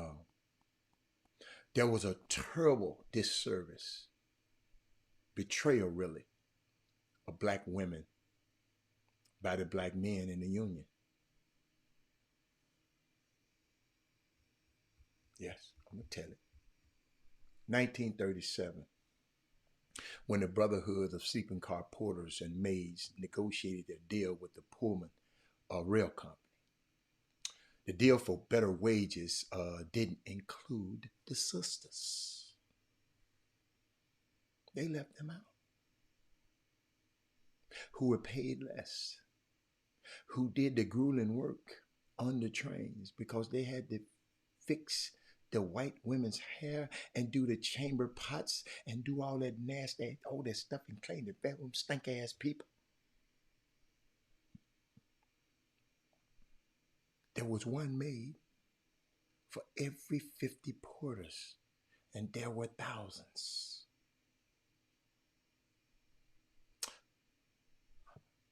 I'm talking about Labor Day, which y'all celebrated yesterday.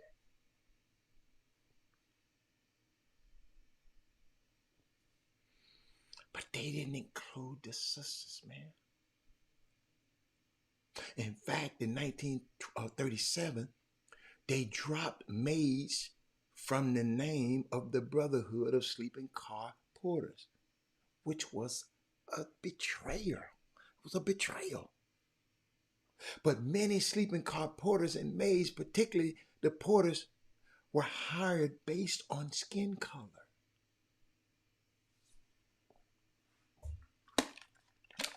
I know you ain't heard this. Thaddeus Moody can tell you because his granddaddy was a Pullman car porter.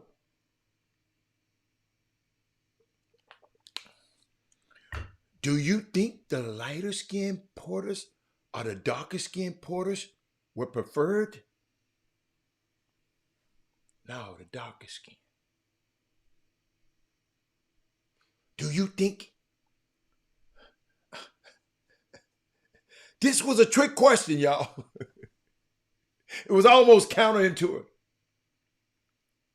You got to remember, George Pullman. Thank you for sitting up here and comment, Marcus, Carol.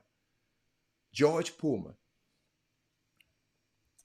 had the first car in, I think, 1868, I believe. The railroads were expanding.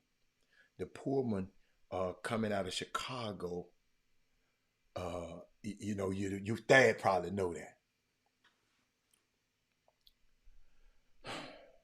Give me 2 of these rail cars, and I'm going to trick them out, make them look nice, so that the rich can ride like they live. That's what George Pullman did. He said, I'm going to trick, I'm going to give all the bells and whistles, a couple of these cars, while the train going on, so they can live. And the thing caught on like wildfire. Very shortly, the Pullman car became associated with traveling with luxury and the rich. Cornelius Vanderbilt, railroad baron.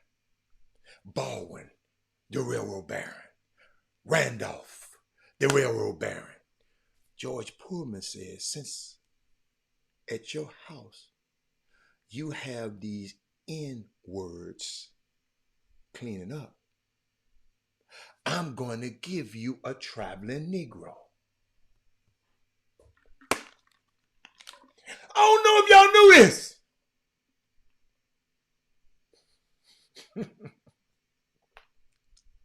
His logic was spot on. He characterized it beautifully. We want Negroes that reminds me of old time. See, them slave Negroes knew how to take care of you. They knew how to fix your food. They knew how to shine your shoes. So I want Pullman porters who are dark-skinned.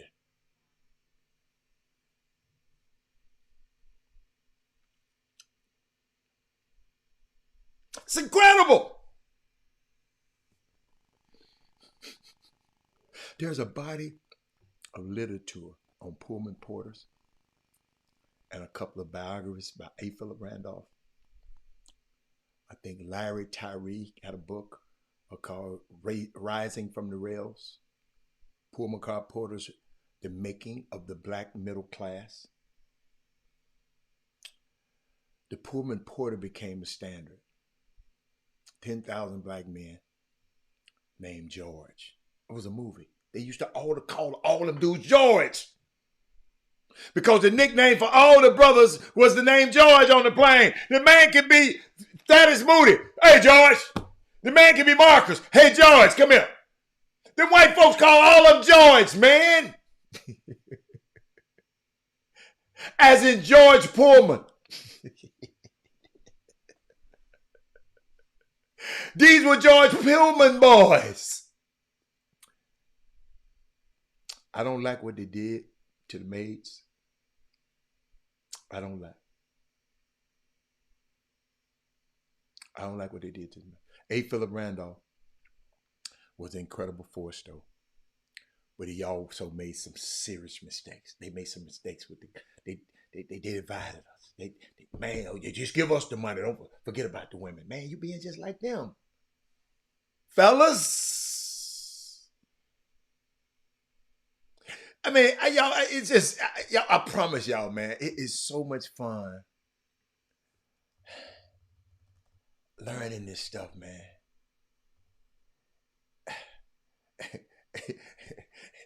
It's just so, I ain't mad at nobody.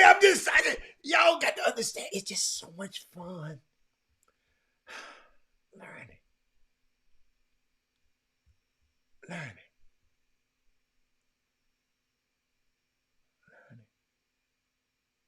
was thinking about, y'all know my favorite dude,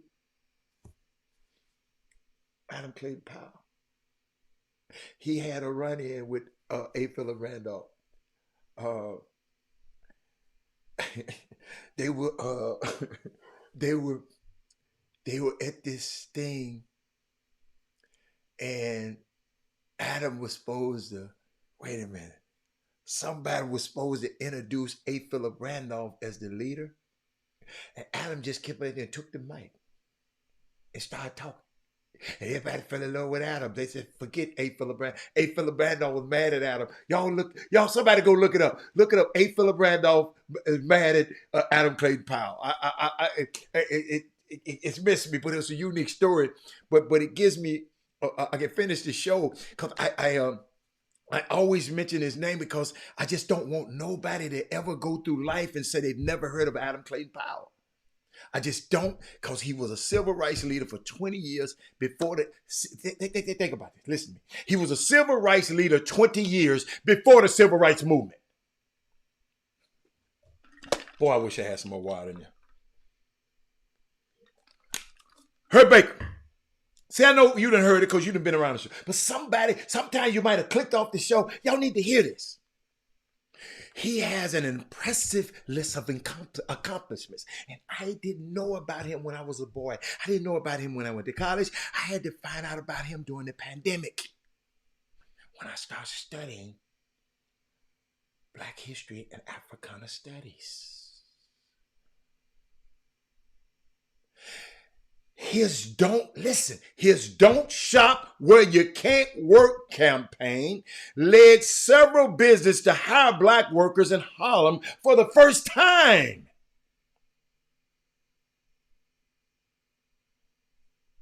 A little black boy from Memphis, Tennessee, don't know who that guy is. His mass meetings, they call them rallies, rent strikes. He go to the damn the guy. You got to fix some of this plumbing. You got to do something about these rats. You got to do something. If you don't do it, ain't nobody in here gonna pay you. You go to the landlord. Tell you ain't getting no rent till some of this stuff get fixed. Boycotts led institutions like the Harlem Hospital to hire black workers and to hire them in hired paid positions, not just having them people working for nothing. This Adam Clayton Powell, that these people don't want you to know how great this man was. Way before the Montgomery boy boycott, in the 1950s, Powell led a bus boycott in Harlem, which led to the Transit Authority to hire hundreds and later thousands of black workers. For the first time, he forced a white pharmacy in Harlem to train and hire black pharmacists to work there. But the New York Times say he didn't leave a legacy.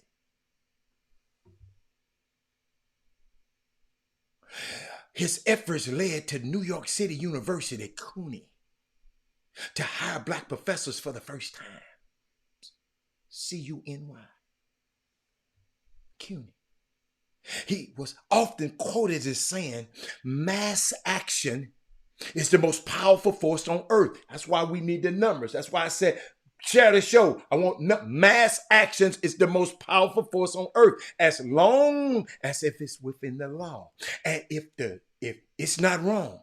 He said, and if the law is wrong, let's change the law. That's how he talked. He was a congressman.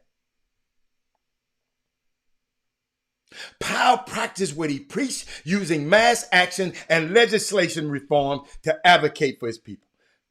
And he was the only one of his kind in there. And we got 56 people in Congress of the black caucus, and they can't get one damn bill passed. In 1941, y'all, he became New York City's first black city council member. And 4 years later, he positioned himself to assert even more power when he was elected to Congress as a representative of Harlem. During his 45 years, y'all, as a congressman. This is what your son can grow up to be. He don't have to be no basketball player. He don't have to be no football player. He can grow up and be an Adam Clayton Powell. Like we got Terry Chinko, a young man from our community, running against Ted Cruz.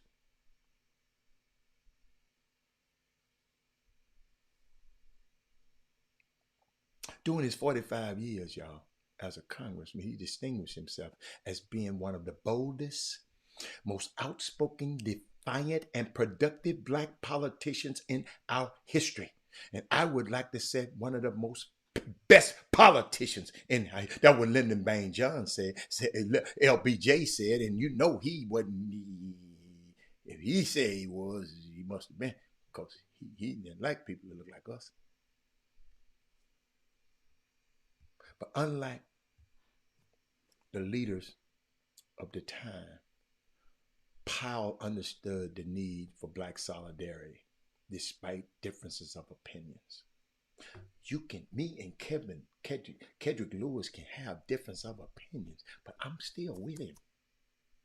Marcus Carroll gonna have a different opinion. I know you get mad at me, but I'm still with you. Marcus Sloan and Jimmy Hicks and can have a disagreement, but I'm still with them. They can have difference of opinions. They different human beings. I'm still with them. Powell understood the need for black solidarity is more important than me worried about which one of these guys mad at each other. He met and worked with other leaders all the time. He understand that need, Doc. He met and worked with a wide variety of black leaders, including Malcolm X, Stokely Carmichael, Dr. King.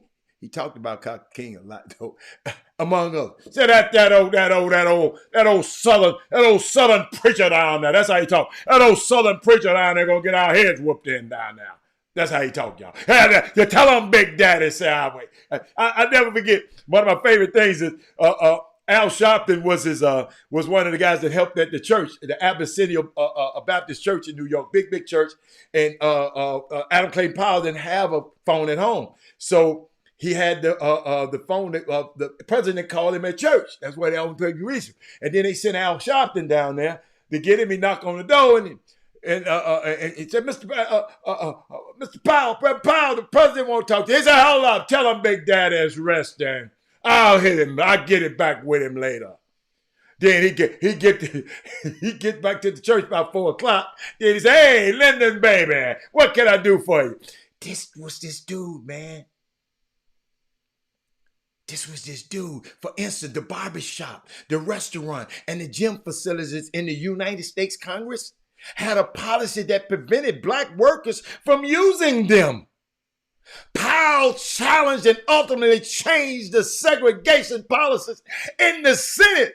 The people that's supposed to be for the whole country, they have been telling you can't bring your black ass here in the restaurant. So guess what he did? He brought everybody in the restaurant. Everybody black in the restaurant.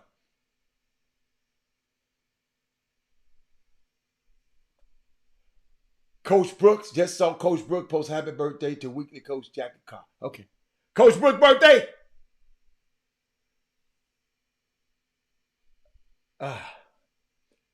Man, I'm talking about Adam Clayton Powell right now. Hold on. Check this, y'all. Check this.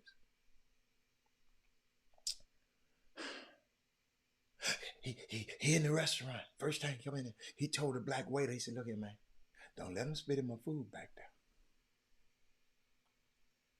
By bringing his black constituents into the congressional restaurants. They didn't want no black people in there at all. And he was just bringing. Can you imagine how mad that they was at that man? He also urged, yo, y'all got to be really deep thinkers. And I hate, one of these days, I'm gonna just do a show. I'm gonna just record something and explain y'all the importance of this, what I'm about to tell you. He also urged the United States president to support emerging nations in Africa and in Asia as they gain their independence from colonialistic powers. In fact, he attended the Bandung Conference in April of 1955 and was the only black person and person at all from the United States to do that. See, if the United States had went there and befriended these people and talked to these people back then Africa and Asia would have been our partners instead of China and Asia and all them people competing against us. The Bandung Conference was a conference of newly independent Asian and African nations, famously referred to by Malcolm X in his message to the grassroots speech. But Powell's work did not just impact Harlem, Congress, international politics. Y'all, the civil rights movement in the United States would not have been possible, or at least anywhere near as effective without Adam Clayton Powell. And they don't talk about this, Tanya. Go look him up. Using a strategy he called the Powell Amendment. He used his power required that federal funds would be denied to any jurisdiction in the United States that maintains segregation. So if his wife Hazel Scott, the lady with the piano, she could play two pianos like Alicia Keys. I got to show y'all that. But his wife couldn't play at Constitution Hall because she was black. They wouldn't let her play. And he said, no. And White got mad at him and said, you do all this stuff for everybody else, and you can't do nothing for me.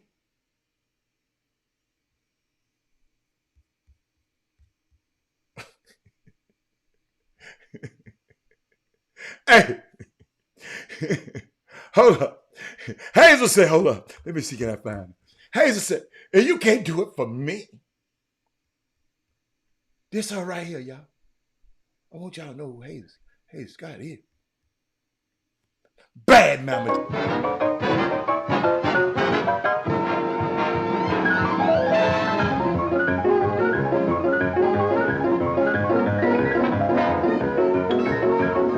Classically trained pianist. Trey Phillips said he was built. Yes, he was built different. Ain't nobody else been like him ever. No more. His wife was mad. She's a classically trained pianist. The church got mad when he married her. He was a client. She worked at the cafe. Why are you marrying her? Alicia Keys came back and had a tribute to her on the Grammys. But I can't play the Grammys one because they'll cut you off.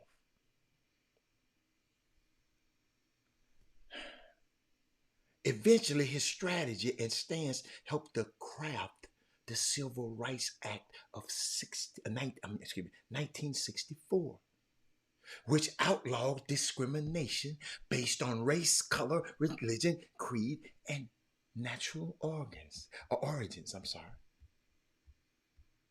That's what the Supreme Court here now to try to take back some of the stuff this young man did. And prohibited segregations in school, employment, and public facilities. Adam Clayton Powell. Y'all can talk about all these other guys. I have a dream and all that. Adam Clayton Powell. They didn't let him speak at the thing. The big old thing about him speaking. Because he talked about the little Bayard Rustin. He told Martin Luther King, are you around there with that? Because Bayard Rustin was, they said was gay. And you're around there, I'm gonna tell them folks that y'all messing around. He did some stuff like that. So I ain't say it was perfect.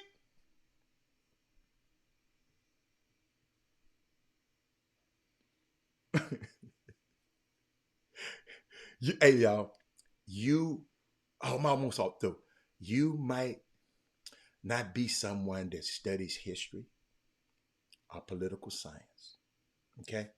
I'm going to end with this one. And you might not know anything about Adam Clayton Powell. You might not care about Adam Clayton Powell Jr. But rest assured, all you people that tuned off, if you are a black person living in Harlem, a black worker, a student anywhere in the United States, because the Pell Grant he got passed, or a member of the African diaspora anywhere in the world, your life have been positively affected by the works of Adam Clayton Powell. So he was more than that character that y'all saw on The Godfather of Harlem. He was more. Thank you, Herb Baker. Herb Baker.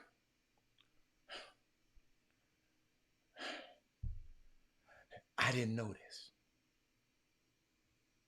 He integrated the armed forces. Adam Clayton's life tells us something about quite profound about being black in America. He was born as high in the black community as a man could be born.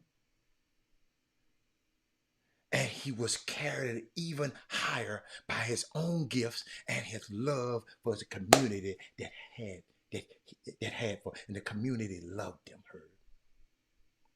Heard every girl on the chorus line on Broadway Sunday morning, they might have been shaking their leg and kicking their leg up in the air on Saturday night, but they was at church on the front row on Saturday morning because of this man. Big, tall, nice looking dude.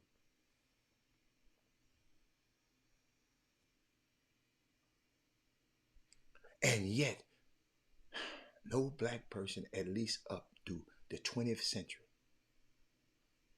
get through these United States without paying a fearful, psychic black tax. Adam served his people, lived as a human being, and paid a horrific price. I honor his memory. And honor, in order to understand Adam, you need a child and a very old man.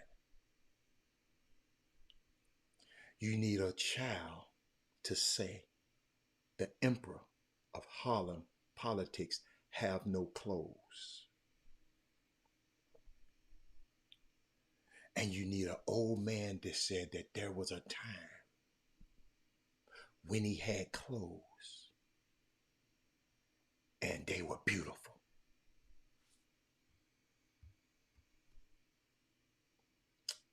Man, I can go on and on about this man.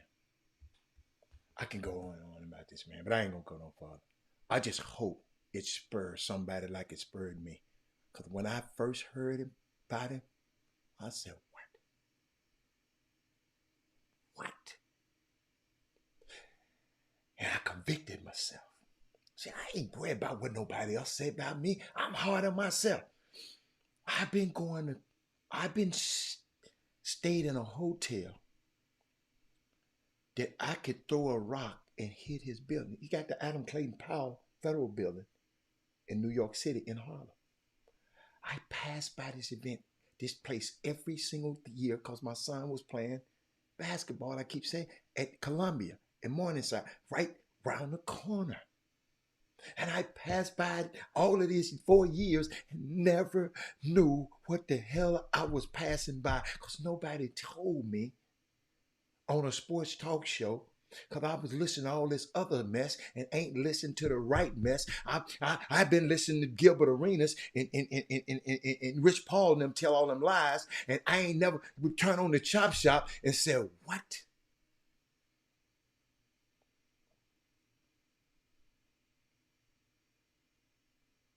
He continued, y'all. See, y'all gonna make to insist that every amendment, he put in every one of his amendment a piece of local legislation. So if they bring up something, he amend it and say, well, you got to put in this one. You got to put in something for my people. Whatever y'all doing. See these dumbass, these congressmen now, they can't even pass the George Floyd bill. They can't even pass the John Lewis bill, and everybody like him.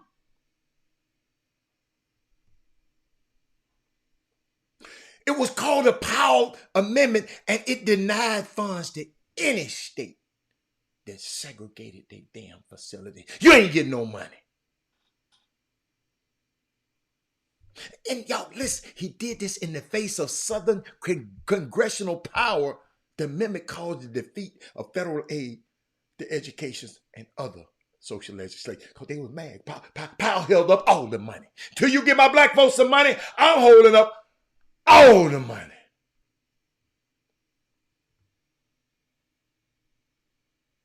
I ain't saying he was lying. He was just PRing for LeBron James. And you take that for what it's worth.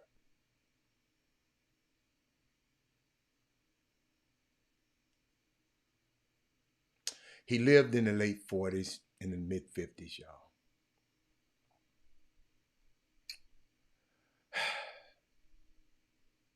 Man, it's a bad man.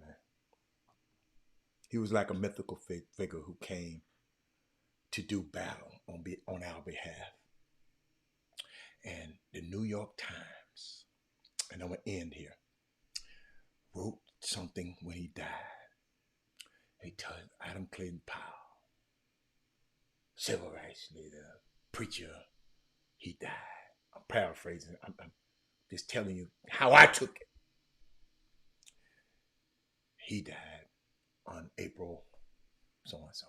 Martin Luther King, see, they're always comparing us. That's why I don't like people comparing nobody. Martin Luther King, he did this. He died on same April, April. Then they said, one left a legacy and the other left nothing. Did what I just tell y'all, did that sound like nothing? But that's what New York Times wrote about Alan Clayton Powell. I'll never forgive them for that. That burn, they say he didn't leave a legacy. Somebody did. Somebody done told you wrong. Because I might talk about him every day for the rest of the time on this show. Because he need to be. So some young kid can say, what? I can be like him? I can be like him? Unbelievable. But I got to get out of here, man. I love y'all. Got to get out and get a little work done, man. But this was, hey, I hope it makes somebody go, look that man up. Yeah, y'all gonna say, what the hell have I been missing? I know some of y'all don't like to miss nothing, but I got to get out of here. But yeah, Herb, go back and look at this. Go look at it. Go see. I ain't gonna waste another 2 seconds looking at that whatever that was, because it wasn't an interview, because they wasn't asking no hard questions. They just let him come on in and talk. But I'm out of here. That was for Herb, y'all. That wasn't for everybody else. But I'll see y'all later. I'll see y'all tomorrow. Women Rock Wednesday. I'm out. Jim Hicks, Rob Hatter. You are now tuned in to the Chop Shop. I'm Retro. Let's get it. We in the Chop Shop. We live in the Chop Shop. We talking sports talk. We live in the Chop Shop. We in the Chop Shop. I'm talking sports talk. So turn your dials up. It's live in the Chop Shop. We in the Chop Shop. We live.